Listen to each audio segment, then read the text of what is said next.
En la guerra, ganan las mejores tecnologías, pero antes, alguien tiene que construir las más absurdas. Hoy, 10 de esas máquinas. 1. El carro zar, Rusia, 1915. 2. El Panjandrum, Reino Unido, 1943 a 1944. 3. La plataforma voladora Hiller, Estados Unidos, 1955 a 1958. 4. El Chrysler TV-8, Estados Unidos, 1955 a 1956. 5. El Krumlauf, Alemania, 1943 a 1945. 6. Las ratas explosivas, Reino Unido, 1941. 7. El Fugo, Japón, 1944 a 1945. 8. El Wind Cannon, Alemania, 1944 a 1945. 9. El Thunder Screech, el XF-84H, Estados Unidos, 1955. 10. La granada adhesiva número 74, Reino Unido, 1940 a 1943. El carro zar ruedas de 9 metros de altura. Esa era exactamente la altura de las ruedas delanteras de la máquina que el ingeniero ruso Nikolai Lebedenko construyó en 1915 para romper el frente alemán. La idea surgió de las Arbas de Asia Central, carretas con ruedas enormes que superaban con facilidad cualquier bache. La lógica era simple: cuanto más grande la rueda, mejor la movilidad. Lebedenko construyó una maqueta de madera y la mostró en persona a Nicolás II. La maqueta rodaba alegremente sobre una alfombra, pasando por encima de pilas de libros. El emperador quedó impresionado y destinó 210.000 rublos de sus fondos personales. También participaron en el proyecto los jóvenes ingenieros Boris Stetkin y Alexander Mikulin, quienes más tarde se convertirían en algunos de los mayores diseñadores aeronáuticos soviéticos. La máquina se construyó en secreto, primero en Khamovniki, luego en un bosque cerca de Dimitrov. El 27 de agosto de 1915, el carro zar estaba listo. 9 metros de altura, 17 metros de largo, 60 toneladas. 2 ruedas de 9 metros de diámetro en la parte delantera y un pequeño rodillo director en la parte trasera. La idea era que las ruedas gigantes pasarían por encima de cualquier trinchera y cualquier obstáculo, portando una carrocería blindada armada con cañones. En las primeras pruebas, la máquina se puso en marcha, derribó varios abedules y quedó atascada de forma definitiva. El rodillo director trasero se hundió de inmediato en un terreno blando. El peso de la máquina estaba mal distribuido. La mayor parte de la carga recaía precisamente sobre ese rodillo y no sobre las enormes ruedas delanteras. Las ruedas giraban, pero no lograban liberar el rodillo. Todos los intentos de mover el carro zar fracasaron. La comisión de recepción emitió un informe negativo. Nicolás II cortó la financiación. Hasta 1917 la máquina permaneció bajo guardia en el bosque, en el lugar de las pruebas. Luego llegó la revolución y quedó olvidada. En 1923, el carro zar fue desmontado y enviado como chatarra. El Panjandrum II. Ruedas de madera de aproximadamente 1,5 metros de diámetro, unidas por un eje que portaba una carga explosiva. A los lados, 70 cohetes de cordita. El Departamento Británico de Desarrollo de Armamento Auxiliar creó este artefacto en 1943 para romper el muro del Atlántico. Los alemanes habían levantado a lo largo de la costa europea una línea continua de fortificaciones de hormigón, y los aliados necesitaban algo capaz de derribar esos muros durante el desembarco. La idea era que el Panjandrum rodara fuera de una barcaza de desembarco, tomara velocidad en la playa hasta 30 km por hora y destruyera las fortificaciones con la fuerza de la explosión. Las primeras pruebas se realizaron en septiembre de 1943 en la playa de West Warhoe, en Devon, en plena zona de veraneantes. El arma secreta se probaba en un balneario concurrido. El Panjandrum arrancó, avanzó unos metros, y varios cohetes de la rueda derecha fallaron. El artefacto se desvió bruscamente de su rumbo. Los ingenieros añadieron más cohetes, luego una tercera rueda, luego cables de acero para dirigirlo. Los cables se rompían y azotaban la playa. Los cohetes salían disparados hacia los espectadores. En enero de 1944, se invitó a oficiales de la Marina, científicos y fotógrafos oficiales a las pruebas finales. El Panjandrum salió a la playa. Varios cohetes se desprendieron de inmediato, y todo el artefacto describió un círculo caótico y ardiente, esparciendo cohetes en todas direcciones. Los oficiales huyeron corriendo. El camarógrafo oficial apenas logró apartarse a tiempo. Las imágenes de esas pruebas se conservaron y hasta hoy siguen siendo uno de los fracasos militares más conocidos filmados en video. El programa fue cerrado. La plataforma voladora Hiller. Una plataforma voladora individual. El soldado se para sobre un disco circular de 1,5 metros de diámetro. 2 ventiladores contrarrotantes en su interior lo mantienen en el aire, y la dirección se controla desplazando el peso del cuerpo. No se requería ninguna formación de piloto. La idea era que cualquier soldado dominaría la plataforma en pocos minutos. La empresa Hiller Aircraft desarrolló el dispositivo bajo contrato con la Oficina de Investigación Naval de Estados Unidos en 1953. La idea era atractiva. Un soldado sin entrenamiento de piloto sobrevolaría trincheras, alambradas, campos minados y puentes destruidos. El primer vuelo libre se realizó en enero de 1955. Al principio las pruebas se hacían con un cable de seguridad tendido entre 2 torres. La plataforma se comportaba bastante bien en vuelo estacionario. La portada de la revista Colliers, en abril de 1955, mostró una fotografía del piloto suspendido en el aire sin apoyo visible, pero al pasar al vuelo horizontal apareció un defecto insuperable. La misma física que hacía estable a la plataforma en vuelo estacionario le impedía acelerar. Al inclinarse hacia adelante, el borde delantero del conducto de aire generaba más sustentación y nivelaba automáticamente la máquina de nuevo. Velocidad máxima, 26 km por hora. Un peatón la superaba corriendo. Con viento lateral, la plataforma se volvía impredecible. En 1958, el ejército emitió su conclusión. Demasiado lenta, demasiado vulnerable, inútil en combate. Se construyeron 6 prototipos. El Chrysler TV8. En 1955, el fabricante de automóviles Chrysler propuso al ejército estadounidense el carro de combate del futuro. El diseño era radical y, visto hoy, sencillamente extraterrestre. Todo lo que normalmente va dentro del casco, la tripulación de 4 hombres, el motor, la munición, el cañón, los diseñadores lo colocaron en una enorme torreta con forma de gota, montada sobre un chasis oruga ligero. La torreta pesaba 15 toneladas, el chasis 10. Esa separación permitía retirar la torreta del chasis y transportar el carro por vía aérea, en piezas. La máquina estaba diseñada para flotar y desplazarse bajo el agua mediante propulsión a chorro. En la versión final, el motor iba a sustituirse por un reactor nuclear en miniatura. Entonces el carro podría operar durante meses sin repostar y se convertiría en un vehículo de combate de alcance prácticamente ilimitado. Se construyó el prototipo pero sin reactor, solo con un motor de gasolina de 300 caballos de fuerza y motores eléctricos de tracción. La parte nuclear siguió siendo puramente teórica. Durante las pruebas del ejército, salió a la luz de inmediato la principal contradicción irresoluble. Si el carro era alcanzado en combate, el reactor dañado convertiría a la máquina en una fuente de contaminación radiactiva para las propias tropas. La tripulación quedaría dentro. Nunca se propuso ninguna solución técnica para este problema. En abril de 1956, el ejército cerró el programa, exactamente un año después de su inicio. El Krumlauf. Un accesorio para el Sturmgewehr 44 que curvaba el cañón 30 o 45 grados. Venía acompañado de una mira periscópica con espejo y el soldado podía disparar desde un refugio sin exponerse. Los ingenieros alemanes lo diseñaron en 1943 en respuesta a un problema de combate concreto.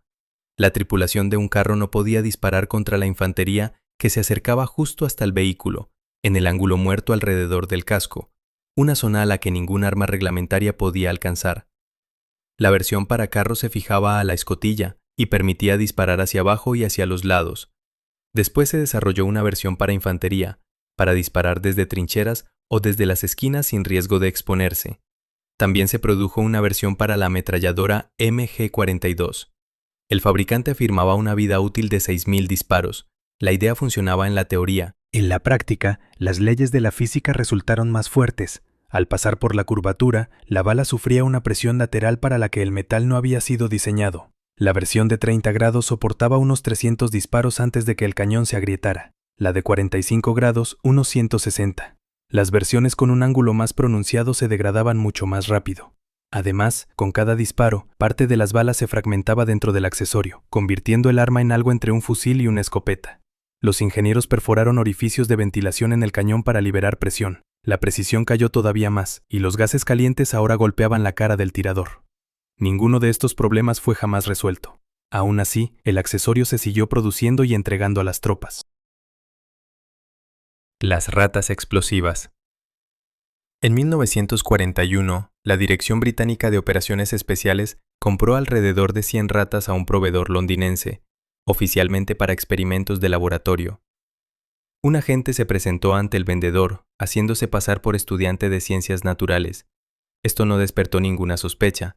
Las ratas eran sacrificadas, abiertas con cuidado, rellenadas con explosivo plástico y luego cocidas de nuevo, de manera que por fuera parecían simples ratas muertas, de las que se podían encontrar en cualquier almacén. El cálculo era simple y en principio lógico. Se dejaba una rata en el depósito de carbón de una caldera alemana, en un nudo ferroviario, una fábrica o una central eléctrica. El fogonero la arrojaba al horno junto con el carbón, sin mirarla. La explosión dentro de la caldera la destruía y dejaba la instalación fuera de servicio durante semanas. Para este sabotaje no se necesitaban agentes armados.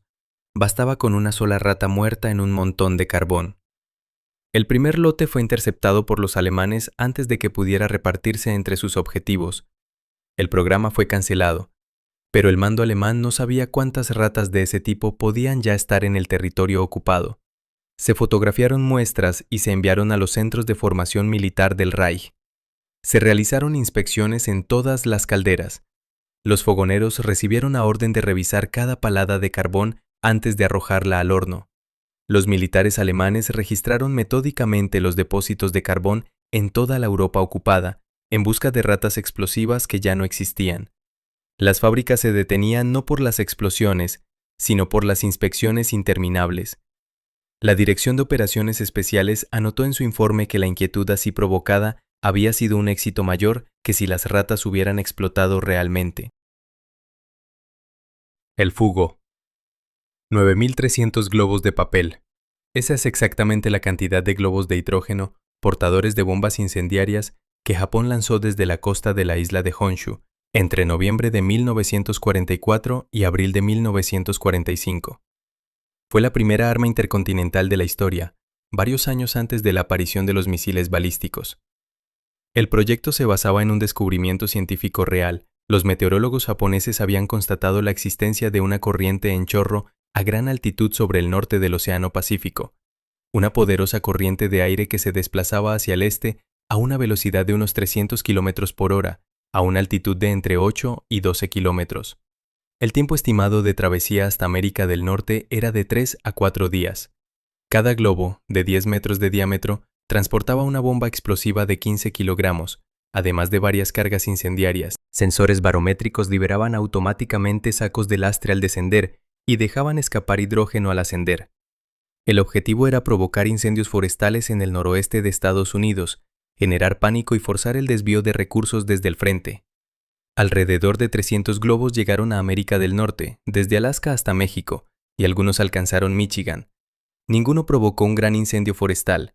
El invierno de 1944 a 1945 fue el más lluvioso en una década. La censura militar estadounidense prohibió a la prensa cualquier mención de los globos. Si Japón no recibía información sobre los daños causados, concluiría que el programa había fracasado. El cálculo funcionó. Sin recibir ninguna confirmación, el mando japonés puso fin al programa en abril de 1945. Las únicas víctimas de toda la operación fueron una mujer embarazada y 5 niños de una escuela dominical, muertos por la explosión accidental de uno de los globos en el estado de Oregón, el 5 de mayo de 1945. Fueron las únicas personas muertas por acción enemiga en el territorio continental de Estados Unidos durante toda la guerra. El Wing Cannon. En 1944, una fábrica de Stuttgart construyó, por encargo del ejército alemán, un cañón antiaéreo de unos 10 metros de largo, con el tubo curvado, un conducto que subía formando un ángulo, como un brazo doblado por el codo. En lugar de un proyectil, disparaba aire comprimido. La explosión de una mezcla de hidrógeno y oxígeno creaba un puño de aire denso, que debía alcanzar a los bombarderos enemigos y destruirlos en pleno vuelo mediante la onda de choque. La idea la propuso el inventor austriaco Mario Sippermayr, que ya trabajaba en varios otros proyectos exóticos. En 1944, el mando alemán estaba dispuesto a probar cualquier cosa. Los aliados bombardeaban las ciudades alemanas casi sin oposición, y la artillería antiaérea tradicional cada vez enfrentaba peor los ataques crecientes. En el campo de pruebas de Hillersleben, el cañón perforaba una tabla de madera de 25 milímetros a una distancia de 200 metros. El resultado impresionaba en tierra.